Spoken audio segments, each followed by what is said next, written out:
Hi YouTube, it's Red Sea Reefer here. Welcome to this new Focus Friday video. If you're already subscribed to the channel, thank you very much. And if you're not yet subscribed, please feel free to do so. So today we're going to cover a subject, the subject coral placement. Divided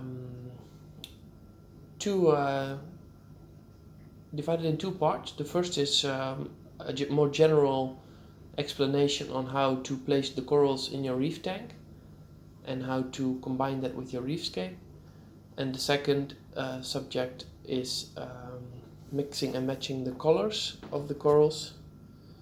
So let's dive into that. So the first thing you'll learn when you start a reef tank is that in general SPS corals, small polyp stony corals, require more light and more flow than large polyp stony corals. It's even the fact that if you place large polyp stony corals too high in your tank with too much flow, then they might be ripped apart by the current. So it's always a good idea to the larger the polyps and the more softer the polyps of your coral, the less flow it generally requires. And that's why SPS corals, which are often have a very hard skeleton with very small polyps coming out of it, they can handle a lot of current. So that's why in general you will place them higher in the tank. As you can see with this Montipora right here, which is quite high in the tank. Same for some other Acropora and Montipora corals like these ones. And of course this large Stylophora, which is right here. So that's a bit of a general rule. As you can see, all the large polyp stony corals are lower in the tank. Gonioboras, the Euphyllias, etc. So that's something to keep in mind when you're designing your reef tank. And another thing is the flow that corals require. In general, most corals require at least some amount of decent flow, preferably variable as well. So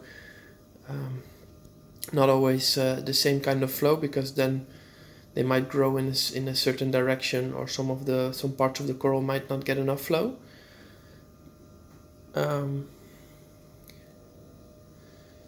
So that's important to remember.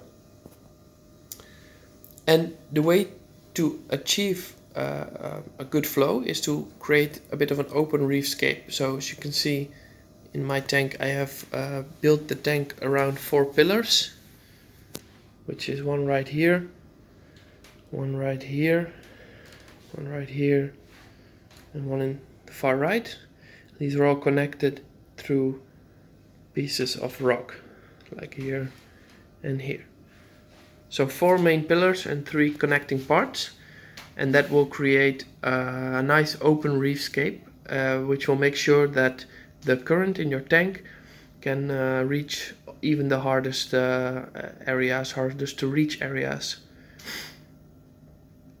So that's also the reason why I only have one Maxspect Gyre in my tank. This is the single, the only flow that I have in my tank at the moment, and that's enough because it's able to reach everywhere into the tank. As you can see, it goes up right here and then spreads throughout the entire tank.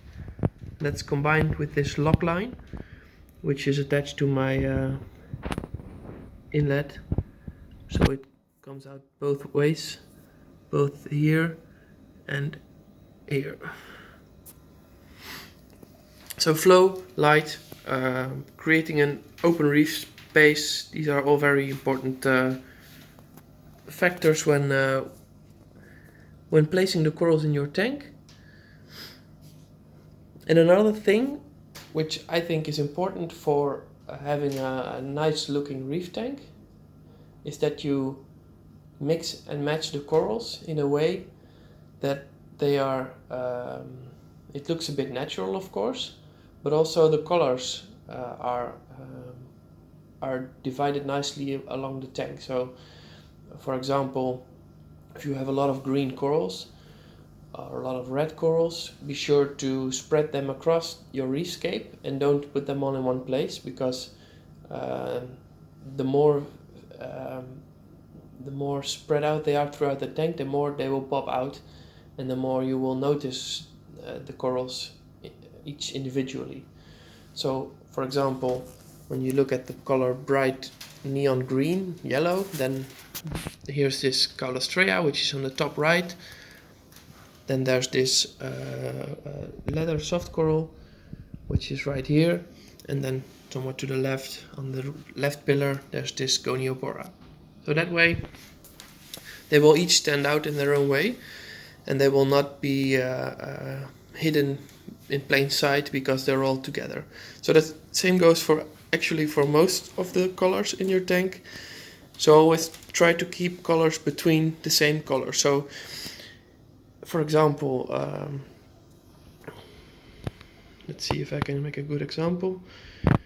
Yeah, for example, this red Gonio right here and this red Montipora here. Make sure there's some different colors between them, and this red one right here, so that they will each stand out in their own way. And this way it will just look better overall. At least that's my opinion. Of course, it's all up to you how you want to escape your tank. But if I can give some tips and some tricks, then that would be my main point of attention. So create an open reefscape to make sure that the corals get enough flow throughout the tank, and mix and match your corals according to their color, and make sure that they're evenly spread across the tank. So these are actually the most the two things that I wanted to tell you about. So since there's a few minutes left, I'll do a quick video around the tank for the remaining 3 minutes. So if you were just looking for the information, this was it. And if you're enjoying the tank, then please feel free to keep watching.